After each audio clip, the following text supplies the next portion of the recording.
Teman-teman, kita kembali berjumpa. Kali ini saya mau bicara masih dalam kasus pertemuan Agus Raharjo dengan Presiden yang berkaitan dengan Setia Novanto. Ada yang bertanya, apakah kasus pertemuan itu bisa menjadi dasar untuk impeachment atau pemaksulan Presiden? Nah, jawabannya begini.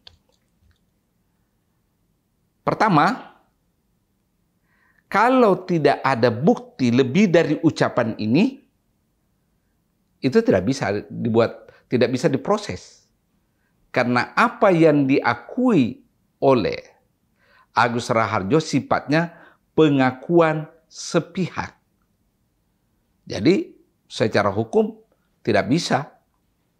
Namun,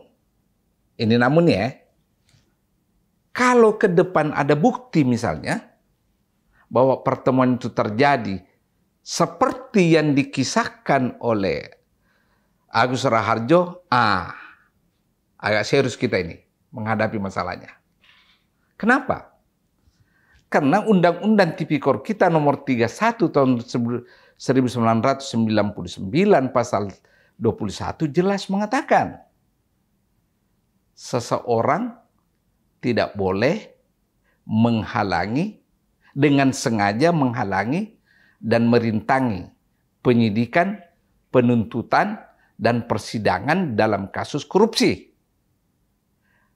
Manakala ada orang yang melakukan perintangan dan menghalangi proses itu, diancam hukuman pidana minimal 4 tahun dan maksimal 14 tahun serta denda.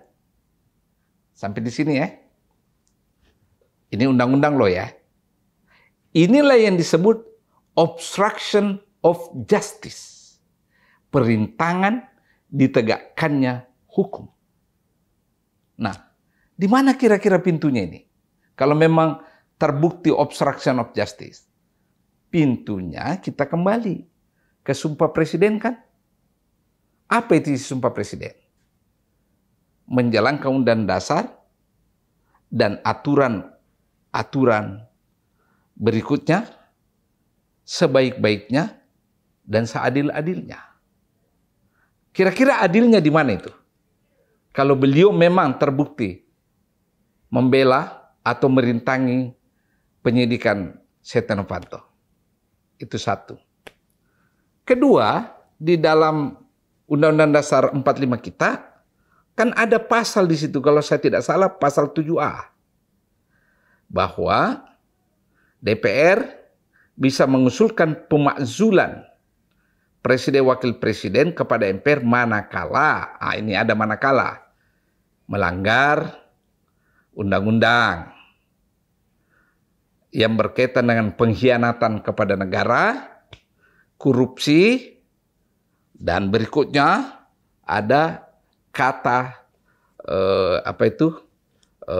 yang berkaitan dengan moral. Nah, pelanggaran undang-undang yang berkaitan dengan korupsi kan, itu kan berarti pelanggaran Undang-Undang Tipikor. Ya dong? Karena Undang-Undang Tipikor itu kan menyangkut undang-undang korupsi. Nah, sekali lagi, kalau memang terbukti ucapan Pak Agus Raharjo tadi, Presiden dengan sengaja menghalang-halangi, ya, ini menghalang-halangi loh, karena marah.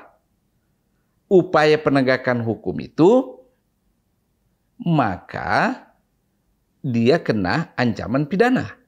Kalau kena ancaman pidana, hukum, berarti melanggar undang-undang.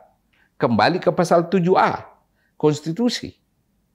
DPR bisa mengusulkan pemaksulan terhadap Presiden Wakil Presiden manakala melanggar undang-undang yang berkaitan dengan pengkhianatan pada negara, korupsi, dan seterusnya dan sebagainya. Di sini bisa diperpolitisir oleh para politisi. Kalau memang, sekali lagi ya, memang bisa dibuktikan ini. Nah, sekarang saya ingin kembali ke masalah impeachment pemaksulan, dan obstruction of justice. Kasus yang menghebohkan di dunia ini adalah kasus Presiden Richard Nixon di Amerika pada tahun 70-an. Dengan kasus yang sangat terkenal, Watergate. Watergate itu adalah penyadapan percakapan pimpinan Partai Demokrat yang menjadi lawan Nixon ketika itu. Terbongkar oleh seorang wartawan. Heboh. FBI menurunkan tim menyelidiki. Nah, Presiden Nixon menghalang-halangi penyidikan yang dilakukan oleh FBI itu dengan menggunakan kewenangannya sebagai presiden. Lalu tercium oleh Kongres. Kongres dengan dasar obstruction of justice tadi merintangi penegakan hukum, itu menerap surat keputusan untuk memecat Nixon sebagai presiden. Lalu sebelum surat itu keluar, Nixon mengundurkan diri. Nah, di kita pernah ada kejadian kan? Tidak sama sebenarnya. Yakni almarhum Presiden Gus Dur.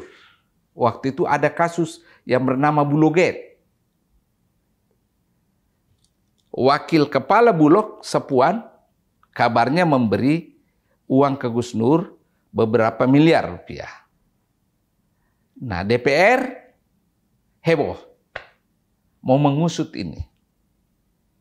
Entah bagaimana caranya, pengusutan ini mengalami hambatan. APK DPR berpikir, jangan-jangan ini obstruction of justice. Heboh hubungan DPR dengan Gus Dur. Nah, Gus Dur tiba-tiba mengeluarkan dekret membubarkan DPR. Dan itu adalah pintu masuknya impeachment atau pemaksulan terhadap Gus Dur. Memang tidak ada kaitan langsungnya antara obstruction of justice tadi, tapi ada hubungannya. Dari obstruction of justice membuat Gus Dur marah, membubarkan DPR, dan DPR dengan alasan mengeluarkan dekret yang inkonstitusional itulah sehingga Gus Dur dimaksulkan. Jadi jangan terlampau percaya diri kepada siapapun yang mencoba-coba melakukan obstruction of justice. Terima kasih teman-teman.